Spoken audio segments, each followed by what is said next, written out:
Hello everyone. So in this video we'll be talking about how did we manage a team of around 20 freelancers while running our content writing business in college. So actually we see that a lot of entrepreneurs where when they're just starting off in their journey, right? So they face some difficulties in setting up a team. Okay, so in this video we'll be talking about that how did it in college, and then what principles and what learnings that we derived from running a content writing business in college that we are using in our current business. So for context basically हम लोग जो है college में content writing का business run करते थे.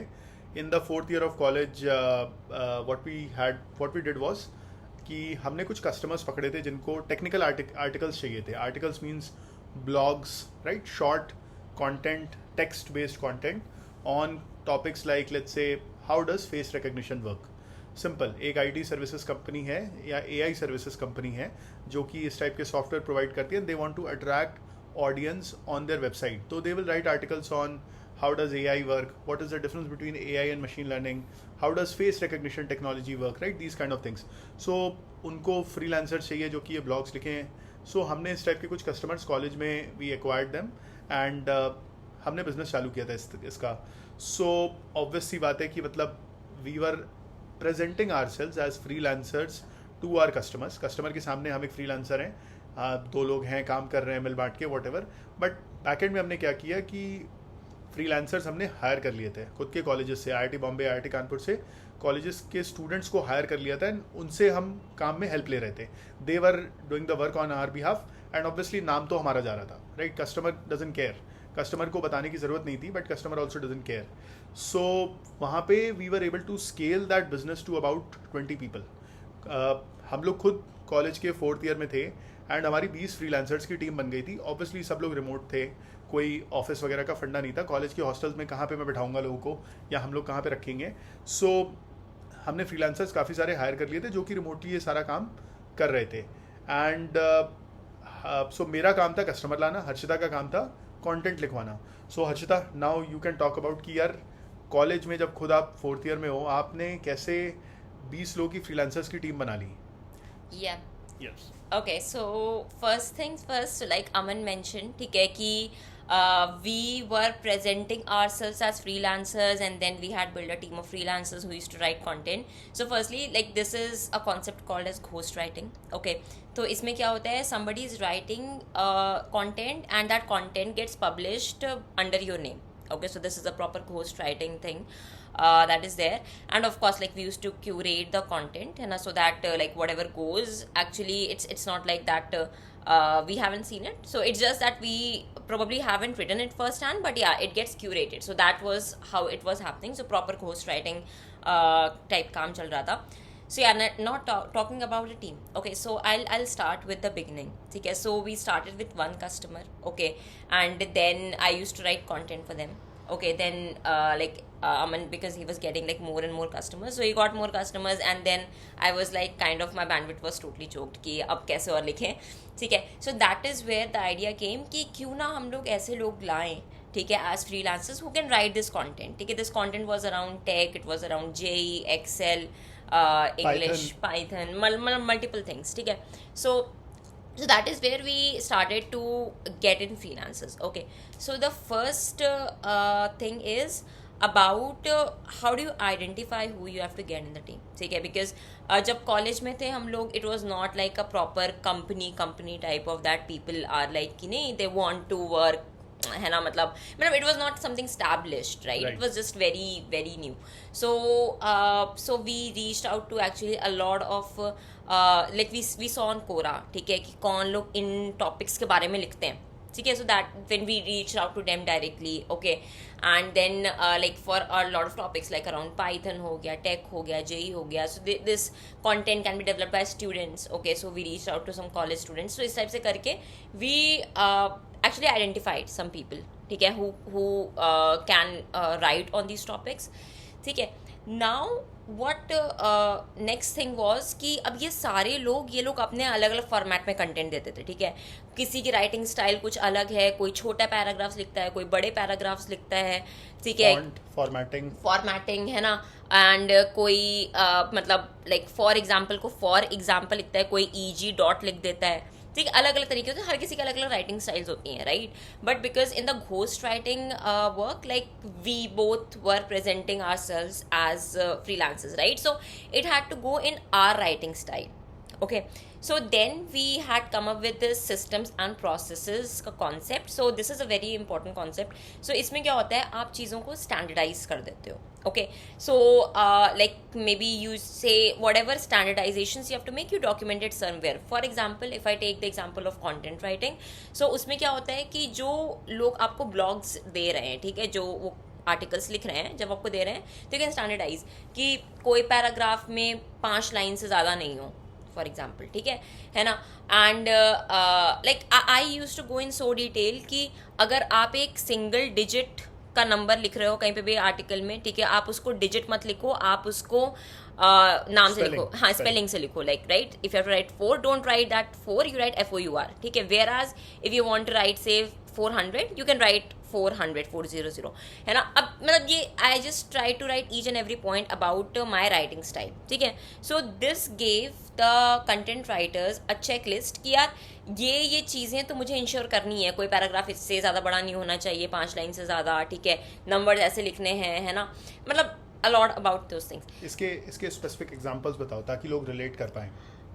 जैसे मैं बताता हूँ, मुझे जो कुछ चीज़ें याद हैं, हर्षिता ने बताया नंबर्स का, पैराग्राफ की लेंथ हो गई, बुलेट्स में कुछ पॉइंट्स लिखने ज़रूरी है, फॉन्ट कौन सा यूज़ होना है वो हमने फिक्स कर दिया था, हेडिंग्स का फॉन्ट साइज़ कितना होगा वो हमने फिक्स कर दिया था, कहाँ पे बोल्ड लगाना है, कहाँ इटैलिक्स, कहाँ अंडरलाइन लगाना है वो हमने सेट कर दिया था। उसके अलावा जैसे जो आर्टिकल का मेन कीवर्ड है, जैसे face recognition, it should appear at least in the first paragraph 2 times for example, तो वो हमने स्टैंडर्डाइज कर दिया था। एंड फर्स्ट शायद 5 पैराग्राफ्स में 5 बार आना चाहिए, इस टाइप के कुछ रूल्स थे। There were some SEO guidelines, ठीक है, सर्च इंजन ऑप्टिमाइजेशन की गाइडलाइन, ताकि आर्टिकल जब आप पब्लिश कर रहे हो गूगल सर्च या बिंग सर्च इसको पिकअप करके दिखाए टॉप पे, तो उसके लिए आपको जो मेन कीवर्ड है, जैसे let's say how does face recognition work, इस टाइप का आर्टिकल है, तो face recognition is the keyword over here. ये sufficient number of times articles में आना चाहिए फॉर गूगल टू अंडरस्टैंड कि फेस रिकग्निशन पे आर्टिकल है, एंड कोई फेस रिकग्निशन का पूछे तो इस आर्टिकल को ऊपर की तरफ दिखाओ। तो इस टाइप की हमने कुछ चीज़ें आई रिमेंबर लगाई थी। स्पेलिंग मिस्टेक बनाई थी कि भाई आप स्पेलिंग मिस्टेक्स ना करो, उसके लिए ग्रामरली का प्लगइन मैंडेटरी इंस्टॉल होना चाहिए आपका, एंड ग्रामरली के कोई भी एरर्स नहीं होने चाहिए आपके आर्टिकल में जब आप सबमिट कर रहे हो। गूगल डॉक में ग्रामरली का प्लगइन आता है। फिर वो था प्लेजरिज्म चेकर था। I was about to come on that. अच्छा, you are about to, sorry. So, अभी तो पहले मैं चेकलिस्ट की बात बता रही थी। सॉरी, मैंने हाईजैक कर दिया। Yeah, so I had firstly talked about checklist, ठीक है। checklist is very important so that सामने वाले इंसान को पता रहे कि उसको क्या करना है, उससे क्या expectations हैं, ठीक है। Then the next things come around quality control. Okay, so quality control में जैसे कि प्लेजरिज्म है ना, तो कई बार क्या होता है, what we had seen was कि कंटेंट राइटर्स कंटेंट लिखते थे but they used to refer things on the net, है ना, एंड उसकी वजह से काफ़ी प्लेजरिज्म आता था, ठीक है। प्लेजरिज्म मींस कॉपीड है कंटेंट। यस, है ना। मुझे इंग्लिश इतनी नहीं आती है, मतलब इसीलिए मैं अज्यूम कर रहा हूँ ऑडियंस में भी कुछ लोग होंगे मेरी तरह जिनको इतनी इंग्लिश नहीं आती है। Okay, so let's continue. So basically, yes, plagiarism, as I mentioned, कि it is like copied content, है ना, तो उसको plagiarized content बोलते हैं। तो there are a lot of tools on the internet जिसमें कि आप अपना written जो text है आप उसमें डालोगे, and then it tells you कि क्या ये किसी already existing article on the internet से copied है कि नहीं है, ठीक है। तो वो लाइन बाय लाइन बेसिकली करते क्या है plagiarism checker, just for curiosity, एक लाइन को लेते हैं और गूगल पे सर्च मारते हैं एपीआई के थ्रू, मतलब it happens in the background, you don't see it, but एक लाइन को सर्च मारते हैं और दिखाता है कि कोई आर्टिकल परफेक्ट मैच हो रहा है क्या, जिसमें से एग्जैक्ट ये सेंटेंस उठाया हुआ है फुल स्टॉप से ब्रेक करके, तो उससे पता लग जाता है कि यार ये कहीं से तो कॉपी किया हुआ है। यस, सो प्लेजरिज्म अगर आपका कंटेंट प्लेजराइज्ड है, ठीक है, तो फिर वो उसको गूगल सही से इंडेक्स नहीं, मतलब रैंक नहीं करेगा आपके टेक्स्ट को, and all those things happen, right. Plus customer will be angry कि यार आपको बोला गया था फ्रेश कंटेंट बनाने के लिए, आप क्यों कर रहे हो ये सब। करेक्ट, है ना। तो ये चीज़ थी, तो फिर हम लोगों ने ये रखा था कि यार आपको प्लेजरिज्म लाइक 10% से ऊपर नहीं होना चाहिए, ठीक है। We use to use some tool that are and तो ये सब किया है ना. Then these were the quality assurance के लिए स्टेप्स जो हम लोगों ने लिए. प्लेजरिज्म का ग्रामर लिया, समन मेंशन, ये सब चीज़ें थी. ठीक है. एक टाइम के बाद में क्या हुआ कि बहुत सारे फ्रीलांसर्स हो गए, बहुत सारे कस्टमर्स हो गए. It was getting very difficult for me to manage personally. Then we had hired one manager, ठीक है, who himself was I think in second year of college at that time. Correct. है ना. And yeah, so we got him on board. Okay, and he used to manage these freelancers. ठीक है. We used to give him the topics, and then he used to get them written by the freelancers. And by the way, that person is our customer success lead right now at Cogno. Okay. So उसकी hiring की भी बहुत interesting story है. हर्षिता ने Google form float किया था कि भाई हम ऐसा ऐसा इंसान हायर कर रहे हैं, anybody interested can apply. When I से हायर आई मीन ऑब्वियसली हमने इंटर्न की पोजीशन ही निकाली थी. हम खुद कॉलेज में थे, हम क्या फुल टाइम हायर करेंगे, हमारे पास कोई रजिस्टर्ड कंपनी नहीं थी एज सच. तो इस बंदे ने अप्लाई किया था, कुछ और लोगों ने भी अप्लाई किया था, एंड हर्षिता ने आई थिंक तुमने इंटरव्यू लिया था उसका first round, and then you were confused कि हायर करें ना करें, and so on and so forth, and then he followed up with you. उसने वापस से मेल डाला कि प्लीज़ आप मेरे को एक चांस तो दीजिए. एंड सो शी सेड कि चलो ठीक है यार, एक चांस बोल रहा है, कर लेते हैं. He asked for a small amount of stipend, ऐसे कुछ उसने एक्सॉर्बिटेंट पैसा नहीं मांगा था. From our business whatever money we were making, we were able to pay him well, and he also was more interested in learning and experience rather than money. तो साथ में मतलब 2017 में हम लोग थे, तो आज 5 साल हो गए उस बंदे के साथ हमें काम करते हुए. He leads customer success at Cogno. And so funda क्या था कि जब हमारे फ्रीलांसर्स 15-20 काफ़ी सारे हो गए थे, इस बंदे को इनके ऊपर लगा दिया था कि यार देखो अब हम तुम्हें काम दे देंगे, तुम इन फ्रीलांसर से करवाओ, हम सेकंड लेवल चेक में तुम्हें हेल्प कर देंगे, इनसे कैसे काम पुश करवाना है, कंप्लीट करवाना है, डेडलाइंस कैसे हैंडल करनी है, वो हमने उसको हेल्प करी.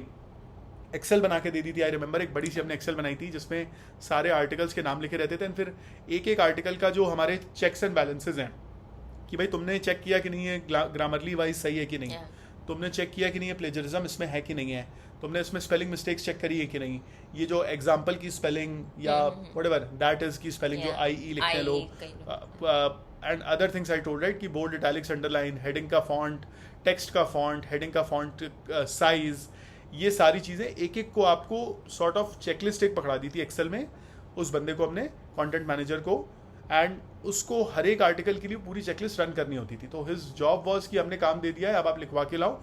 हम ऑब्वियसली बिकॉज हमारा टेक्निकल एक्सपर्टीज था, जैसे कोई फेस रिकग्निशन पे आर्टिकल आ रहा है, तो अब ये बंदा मैकेनिकल इंजीनियरिंग से था, तो उसको फेस रिकग्निशन टेक्नोलॉजी चीज़ें नहीं उतना वेल वर्ड्स था. So our job was to test it from a quality perspective कि overall does this article make sense. But जो बेसिक चेक्स एंड बैलेंसेस थे वो हमने पूरे उससे करवा लिए थे, एंड उस वजह से we were able to manage a team of more than 20 freelancers. Correct. So after a while what happened was कि मेरा काम सिर्फ ये था कि अभी मुझे ये सारे articles once they are like finally नहीं with all the tick marks and all the checks and balances done, and when this manager guy he tells me कि ठीक है अब ये रहा आर्टिकल है ना which is ready to be delivered, then my work was to finally go through it, curate कि ये content wise is it good, ठीक है, proof reading. I tell you क्योंकि क्या होता है ये बहुत ही इंपॉर्टेंट स्टेप होता है, बिकॉज एक आर्टिकल में किसी बंदे ने लिख दिया था कि Java and JavaScript are very similar ऐसे करके, ठीक है, एंड कारपेट है ना. सो इस टाइप की चीजें कई बार लोग लिख देते हैं, ठीक है. एंड ये कोई कंटेंट मैनेजर जिसको जावा और जावा स्क्रिप्ट की टेक्नोलॉजीज के बारे में नहीं पता है, they can not figure it out. मतलब it is not their area इधर, but they can not figure it out. So ये जो डोमेन एक्सपर्ट है उसको ही पता, मतलब they have to identify, which was us in that case. मतलब हम कोई जावा स्क्रिप्ट में एक्सपर्ट नहीं है, but we know it more than our content manager at least. Yes. So this becomes very important because ultimately it's our name that is going right. So इसलिए उसके content की overall responsibility is on us, है ना. So that was like our main work after a while, है ना. सो I just mentioned the journey from me writing content as a freelancer to me curating content written by so many freelancers, and that was being checked and managed by a manager. So this is how we did it in college, and we were in 4th year at that time. And by the way, I was like also preparing for placements at that time. So wow, I didn't have to do that. I had job offers from Rubrik, so yeah, I was relaxing.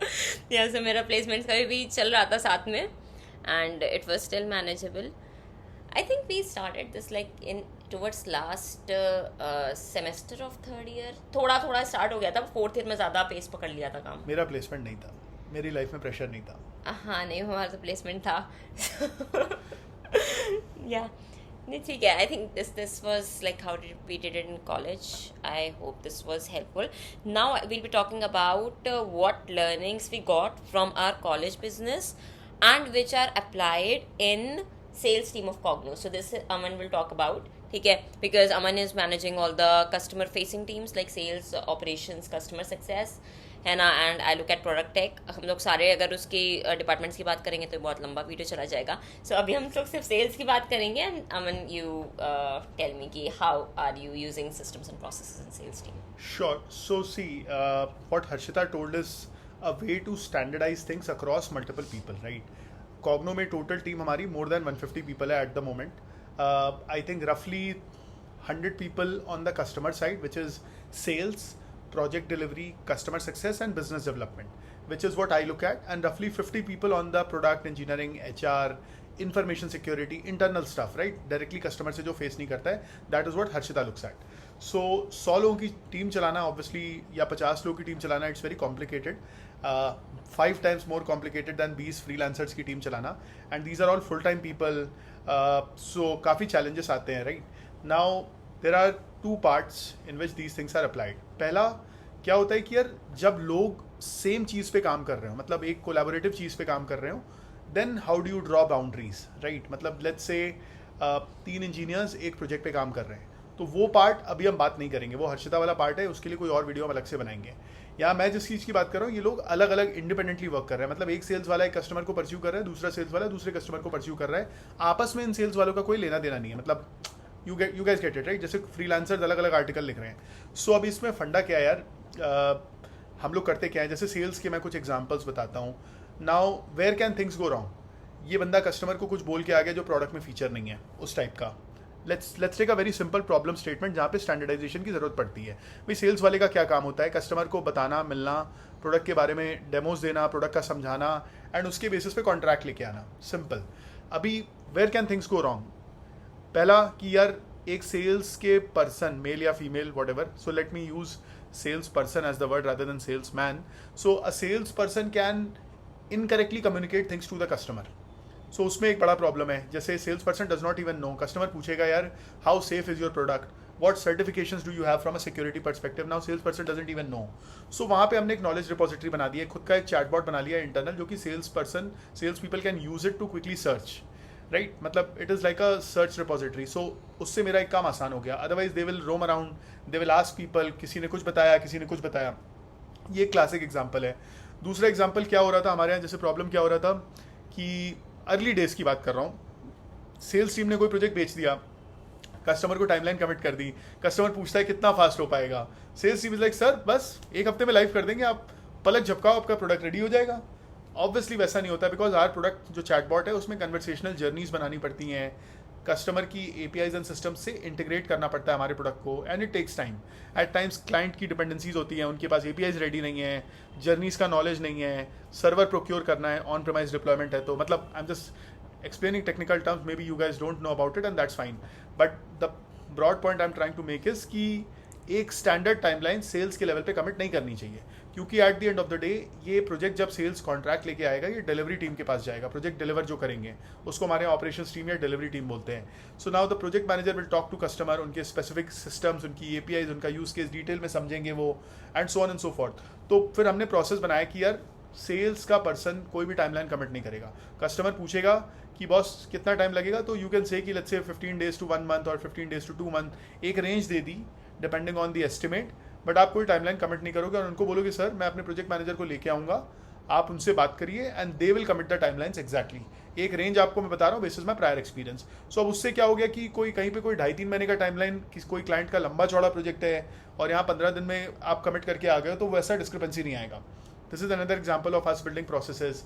फिर हमने जैसे presentation standardize कर दिए हैं. अभी every sales person is making their own custom presentation to talk to customers.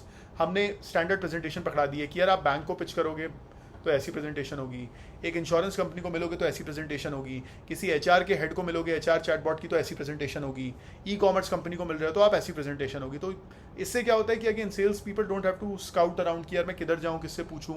They don't have to just मतलब होता है ना कि परेशान हो जाते हैं यार पता नहीं अब मैं क्या करूँ. भाई उनके ऊपर प्रेशर है, लीड जनरेशन वाली टीम ने मीटिंग सेट करा दी. So this is another example of a process we created.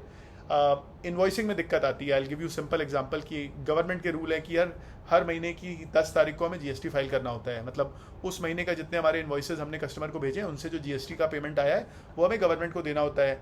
अभी क्या है कि हमारे सेल्स वाले महीने की 30 तारीख को इन्वॉइस रेस करेंगे, last of the day, right, last day of the month. Everybody is very active, revenue targets achieve करने हैं. कस्टमर को 30 तारीख को आपने इन्वॉइस रेस किया, कस्टमर बड़ी कंपनी है, they will take 30-40 days to make the payment. So now उसका जीएसटी तो मेरे को अभी अगले महीने की 10 तारीख को बनना है. जैसे आज as of making this video 30 नवंबर है. अभी नवंबर मंथ के जितने भी इन्वॉइसेज हैं 10th ऑफ दिसंबर को उनका जीएसटी मुझे पे करना होगा, एटलीस्ट फाइल करना होगा गवर्नमेंट को. पेमेंट शायद 20th को करना होता है. नाउ द प्रॉब्लम इज आज जो इन्वॉइस रेस किया है वो 10 डेज में कहाँ से कस्टमर कंफर्म भी नहीं कर पाएगा. कई बार एंटरप्राइज में, बड़े एंटरप्राइजेस में क्या होता है, बंदा छुट्टी पे गया है, कोई बंदी अपनी लीव पे है कोई प्रॉब्लम की वजह से, जो भी है, तो वो लोग 10 दिन में इन्वॉइस अप्रूव ही नहीं कर पाते हैं. Forget about payment. पेमेंट तो 40 दिन बाद आता है, 30 दिन बाद आता है. तो अब हमने प्रोसेस बना दिया है कि यार महीने के पहले 10 days, 1st of the month से 10th ऑफ द मंथ में ही आप इन्वॉइस रेस करोगे, ताकि लेट्स से 1 नवंबर से 10th नवंबर में आपने इन्वॉइस रेस किया तो ये सारे इन्वॉइसेस का जीएसटी फाइल कब होगा, 10 दिसंबर को. So for every invoice I have at least 30 days to make the payment. तो ये प्रोसेस बना दिया. तो ये मतलब एसेंशियली क्या होता है यार, when a team member has to do something, उनको कोई काम करना होता है, they have to take a decision. मैं इन्वॉइस रेस करूँ ना करूँ, मैं ये प्रेजेंटेशन दिखाऊं या ये वाली प्रेजेंटेशन दिखाऊं, मैं ये वाला डेमो दिखाऊं या ये वाला डेमो दिखाऊं, मैं क्या टाइमलाइन कमिट करूं या ना करूं. तो आप उनकी लाइफ से नंबर ऑफ डिसीजंस रिड्यूस करते चले जाते हो. That is the purpose of system and process. एक सिस्टम मतलब ऐसी सिचुएशन में आपको ऐसा करना है, आपको सोचना नहीं है क्या करना है, आपको पूछना नहीं है किसी और से क्या करना है, आपको एक डॉक्यूमेंट दे दिया गया है, ऐसी सिचुएशन हो तो आप ऐसा करें, ऐसी सिचुएशन हो तो आप ऐसा करें. इससे नंबर ऑफ डिसीजंस रिड्यूस हो जाते हैं. And number of decisions reduce हो जाते हैं तो आपको टाइम कम लगता है. टाइम कम लगने से आपका एग्जीक्यूशन स्पीड फास्ट हो जाता है. And every new person that joins your team, they have a document to refer to. Otherwise they will go and ask their friend, मतलब in the team कोई colleague होगा उससे पूछेंगे, अपने manager का they will have to book time slot to discuss and all of that. Document से क्या होता है, उसको पढ़ लेते हैं एंड फिर for them the execution becomes easier. दिमाग नहीं लगाना पड़ता है. For me as an employee it becomes easier. Having said that, I would say कि यार दोज एम्प्लॉयज, मतलब it's a philosophical concept overall, those employees who only stick to process and फिर उसमें अपने आप को पूरा रिस्ट्रिक्ट कर लेते हैं कि नहीं मुझे प्रोसेस में ऐसा बोला गया था, देयर ग्रोथ गेट्स बॉटलनेक. क्योंकि यार आप एक प्रोसेस को लकीर के फकीर की तरह भी फॉलो नहीं कर सकते हो. आपको देखना है कि यार जैसे मान लीजिए कोई बहुत हाई स्टेक कस्टमर आ गया, एक बहुत बड़ा कस्टमर है एंड वो एकदम प्रेशर में आपको ले लेगा कि नहीं मुझे टाइमलाइन तो अभी जाननी है. तुम्हारा ऑप्स वाला, डिलीवरी टीम वाला कमिट क्या करेगा मुझे नहीं पता, मुझे अभी बताओ. और बहुत बड़ा कॉन्ट्रैक्ट है, 1 करोड़ रुपए महीने का कॉन्ट्रैक्ट है. तो अब ऐसे में आप प्रोसेस पे उसको, you can't let the customer go away. वहाँ पे आपको दिमाग लगाना होता है कि मैम आप देखिए, मैं समझ रही हूँ आपका कॉन्ट्रैक्ट बहुत बड़ा है, एक काम करिए, अभी की अभी मैं अपने सीनियर्स को कांटेक्ट करके ट्राई करता हूँ कि कोई मेरा सीनियर आ जाए जो आपको ऑन द स्पॉट कमिट कर दे. रुकिए मैं अपने सीईओ को मैसेज डालती हूँ, डालता हूँ, if he can come and join the call, they can commit a timeline basis your estimate and आपको कंफर्ट आ जाएगा. तो उसने, सेल्स पर्सन ने दिमाग लगाया कि यार ये कस्टमर जो है, she is a large potential customer, so इसको अभी हम प्रोसेस में नहीं अटकाते हैं, otherwise if they go away then it's a bigger loss. Let me call my manager, let me call my CEO, let me call someone senior and take a decision on the spot. So ये ध्यान रखने वाली चीज़ है. मतलब processes are important to run things at scale, but then it leads to inefficiencies in things which don't fit within the bracket. And मतलब जो top 1% के सिचुएशंस हैं, एक्सेप्शनल 1% सिचुएशंस हैं, वहाँ पे चीज़ें ब्रेक होने लगती हैं, बिकॉज वहाँ पे आप प्रोसेस हर जगह नहीं लगा सकते हो. Exceptions by definition are non-procedural. Exactly ये मतलब I am sure all those engineers can relate to, जो पीरियोडिक टेबल केमिस्ट्री में आती थी उसमें सब रटा देते हैं कि इससे ये रिएक्ट करके ये होगा, एंड देन कार्बन आता है, बोलता है कि भाई भाड़ में जाओ, मेरे पास तो सारे एक्सेप्शंस हैं. सो वही चीज़ है, मतलब एक्सेप्शनल सिचुएशंस की बात अलग है, वहाँ पे प्रोसेस फॉलो नहीं होते, but by and large purpose of systems and processes is to make things replicable, make things easier for people to take a decision on. I mean, they can avoid taking a decision, they can move fast, and they can be more efficient. Yeah, basically these processes and standardizations are guiding principles, है ना, so that सब लोग same direction में move करें एक तरह से, and of course there will be exceptions, right? तो होता क्या है कि आपके जो ये स्टैंडर्डाइज्ड प्रोसेसेस होते हैं, these also evolve over time. ठीक है, आप एक बार कुछ बना लेते हो एंड देन कोई सिचुएशन आती है, फिर आप उसको देखते हो, अच्छा ठीक है अगली बार ये आए तो इसमें ऐसा करना रहेगा, है ना। So you just add it in your processes का लिस्ट, ठीक है, Playbook. In the playbook, या है ना। जैसे कि like if I just take this example that Aman said कि कोई 1 करोड़ पर मंथ का अगर कोई पोटेंशियल कस्टमर है तो उसके केस में मैसेज डाल के पूछ लिया, ठीक है, टू सीईओ फॉर एग्जांपल, है ना। तो ये चीज़ फिर आप उस प्लेबुक में डाल दो कि ठीक है 1 करोड़ से ऊपर का है तो आप ये कर दो, है ना। तो अगली बार से लोग फिर उनको पता है कि क्या करना है ना, क्योंकि हो सकता है इस बंदे ने सोचा चलो ठीक है सीईओ को मैसेज डालें, दूसरा बंदा या बंदी पता नहीं, मतलब लाइक दे माइट से, हाँ they might not think, they might think कि किसी और को मैसेज डालने, दे माइट गेट कंफ्यूज्ड और whatever, right. So just add it in the processes. And फिर also like in the sales team I think we have build a chat bot, है ना, for like you ask the questions कि ऐसे situation में क्या करें, वो बता देता है कि ये करना चाहिए। तो इस टाइप के भी आप बीच बीच में ला सकते हो, ठीक है, क्रिएटिव आइडियाज। इसका इंस्पिरेशन हमारे कस्टमर से ही आया था। They use our product for their call centre agents. We have many customers जो कि हमारे चैटबॉट के प्रोडक्ट को कॉल सेंटर एजेंट्स के लिए यूज़ करते हैं। मैं एक कॉल सेंटर एजेंट हूँ। अब मैं कॉल पे हूँ कस्टमर से, कस्टमर कुछ पूछ रहा है कि यार सैलरीड एम्प्लॉय के लिए होम लोन इंटरेस्ट रेट कितना है, मुझे 2 करोड़ का लोन चाहिए सपोज। अब मुझे नहीं पता है, मैं एजेंट हूँ, मैंने नया ज्वाइन किया है, ट्रेनिंग में सिखाया था बट मेरे को याद नहीं है, क्या करूँ। अब मुझे बोला गया डॉक्यूमेंटेशन में सर्च करो, अब भाई 40 पेज का डॉक्यूमेंटेशन है, कहाँ ढूंढे हैं, होम लोन का डॉक्यूमेंटेशन इतना बड़ा है, interest rates keep on changing. So मेरे लिए ईजी क्या है, चैटबॉट में टाइप किया what is the home loan interest rate for salaried people, तुरंत आंसर आ गया 8.5%, हो गया मेरा काम। सो ये एक यूज केस हो गया, मतलब जिसमें इनोवेशन यूज करी गई। And by the way just to add to one point that Harshita mentioned, processes जो है हमारी रियल लाइफ में भी बहुत ज़्यादा होते हैं, मतलब एटलीस्ट मैं तो बहुत स्ट्रॉन्ग बिलीवर हूँ इनका। फॉर एग्जाम्पल फिक्स है कि यार कितने बजे सोना है, कितने बजे उठना है, रात को ब्रश करके सोना है, राइट। सो मतलब motivation is temporary, habits and processes are forever. ये कोट है विच आई लिव बाय। कुछ भी लाइफ में कुछ एक्साइटिंग लगता है ना, तो हम सब मोटिवेट हो जाते हैं, सडनली कुछ एक्शन लेते हैं कि यार आज मैं ये करूँगा, कल मैं वो करूँगी, and so on and so forth. But जैसे ही 1-2 दिन पास होते हैं मोटिवेशन डाई आउट कर जाता है।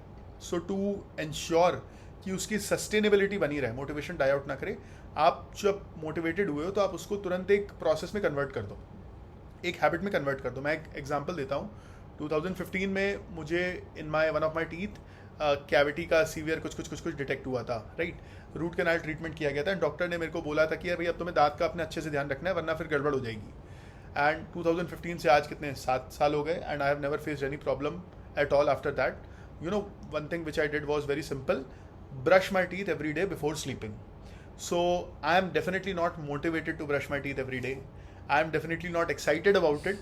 But then I have converted it into a habit. रात को सोने से पहले subconsciously मैं अपने आप ही जाके ब्रश कर लेता हूँ T. So systems and processes help you do this at a business level. जब आप 100 या 150 लोगों की टीम चला रहे हैं, उस लेवल पे आप systems and processes बनाओगे तो it just helps you make things more scalable. Because as humans we all have the tendency कि यार हम एनालिसिस पैरालिसिस में चले जाएं, कोई डिसीजन लेना है किसी चीज़ पे तो हम कंफ्यूज हो जाएं, 5 लोगों से पूछें, उन पे डिपेंडेंसी डाल दें या हम डिसीजन को डिफ़र करें, वो ह्यूमन नेचर है। Processes help you avoid all of that. जैसे मैं रात को सोचूँ यार आज मैं ब्रश करूँ ना करूँ, मैं अपने दांत का आज कैसे ध्यान रखूँ, मेरे टीथ का मैं सेंसोडाइन लगा लूँ क्या, कि मैं कोलगेट से करूँ, कि मैं मतलब होता है ना हर बार कन्फ्यूजन। उसके बदले नहीं, रोज़ रात को सिंपल बिना टूथपेस्ट लगाए एक ब्रश को दांत में सब तरफ से फेर लिया, सब तरफ ब्रश कर लिया एंड गार्गल कर लिया, that's it. My teeth are good. Obviously मैं सुबह भी ब्रश करता हूँ, this is the second brush just to clarify for those who might be thinking कि wow Aman Goyal only brushes once at night without toothpaste. वैसा नहीं है, I brush my teeth in the morning also with toothpaste, but रात को because खाना खाया है एक बार नॉर्मली ब्रश चला लेता हूँ, right. So that is the process which helps me maintain my teeth in a good condition on a long-term sustainable manner. So find out what is it that you want to achieve in your life and find out कि यार आप daily क्या छोटी सी activity कर सकते हो जो कि it will help you achieve that. And उससे आपकी sustainability आती है, consistency आती है। मतलब when I'm using these words sustainability and consistency, sustainability मतलब कोई ऐसी चीज़ हो जो कि subconsciously अपने आप चलने लगे, मतलब जिसमें रोज़ आपको बहुत ज़्यादा एफर्ट लगाना लगता है ना, वो चीज़ डाई आउट हो जाती है। मतलब रोज़ आपको बोला जाए कि यार मतलब वर्क फ्रॉम होम आ गया है, रोज़ मुझे बोला जाए 1.5 घंटा ऑफिस ट्रैवल करो, मैं तो नहीं जा पाऊंगा, मेरे लिए बहुत दिक्कत हो जाएगी, सिंपल सी बात है। आसपास ऑफिस हो चल जाएगा, तो how do you build a sustainable process. मतलब एक ऐसी चीज़ हो जो सिंपल हो, मतलब मान लो मेरे घर से थोड़े वॉकिंग डिस्टेंस पे ऑफिस है तो मैं रोज़ जा सकता हूँ. It is sustainable. And consistency means, so consistency means उसको रेगुलर बेसिस पे करना. अब कंसिस्टेंसी को sustainable banana is what I Aspire for. Consistency मतलब कोई चीज़ जो आप रोज़ कर रहे हो. रोज़ मैं ऑफिस जा रहा हूँ 1.5 घंटा दूर मेरे घर से, बट वो सस्टेनेबल नहीं है. इट इज़ कंसिस्टेंट बट मेरी तरफ से बहुत एफर्ट लग रहा है. Sustainability is a form of consistency which does not require daily effort from my side, and still I get the work done. So systems and processes are exactly that. At a business level, they help you maintain sustainability without too much of effort from the people who are driving the management side. Correct. And adding to the point of habits that Aman talked about. So basically, habits are kind of जो like things, or for a lack of better word. So basically जिससे आपकी life ना auto pilot पे थोड़ा चलती है, ठीक है. And the more habits that you make, the more easier it is to make other habits, because you can add those new habits in relative position with the existing habits. So I'll give an example. So जैसे क्या होता है ना कि human being से जो body होती है, ठीक है ना, वो रिलेटिव टाइम के हिसाब से चलती है, ठीक है ना. आप एक बार उठने का आपका टाइम फिक्स हो गया, but then you can not like be कि ठीक है एग्जैक्टली 10 मिनट बाद मैं ये करूँगी, एग्जैक्टली 20 मिनट बाद ये करूँगी, वैसे इट डज नॉट वर्क, ठीक है. So how it works it कि ठीक है मैं उठी, तुरंत ब्रश किया, ब्रश करके तुरंत से नहा लिया, नहा के तुरंत से खा लिया. सो आप रिलेटिव पोजिशनिंग करते हो, ठीक है, ऑफ थिंग्स, है ना. बट क्योंकि आपकी हैबिट बन चुकी है कि ब्रश के बाद तुरंत नहाना है, फॉर एग्जाम्पल, तो आप वो एफर्टलेसली रोज नहा लोगे बिकॉज आपकी वो हैबिट बन गई है, ठीक है. वेयर एज अगर आपकी मान लो ये हैबिट नहीं है, तो आप रोज यू लाइक अरे यार अभी नहा ले, क्या अभी टाइम मिल गया है, अरे मन नहीं कर रहा, या फिर ब्रश कर लिया अब क्या करें, हाँ अब क्या करें, है ना. तो उस टाइप की चीज़ हो जाती हैं. तो फिर मतलब लाइक द मोर लाइक आप चीज़ों को हैबिट्स के फॉर्म में ला सकते हो. द मोर एक्शंस, हाँ, the more actions you can transform into habits, the more autopilot your life goes into, and the less decisions you have to take. And decision taking is the most mentally exhaustive thing, ठीक है, because you have to analyze a lot of things. So that is the thing. So मतलब basically systems and processes in business help in kind of reducing the number of decisions, so that things can move faster and more on autopilot. अब wrap up करते हैं, हमने बहुत ज्ञान दे दिया, आधे घंटे से ज़्यादा का हो गया video. Oh yeah, didn't realize. So I hope this video helps you understand how to apply systems and processes in your business and in your personal life through some of the examples we gave. If you guys have any other video suggestions, topics on which you guys want us to discuss, please put them in the comment box below. And channel subscribe karo, do share it with your friends if you find it useful. Yes. Thank you so much. Thank you.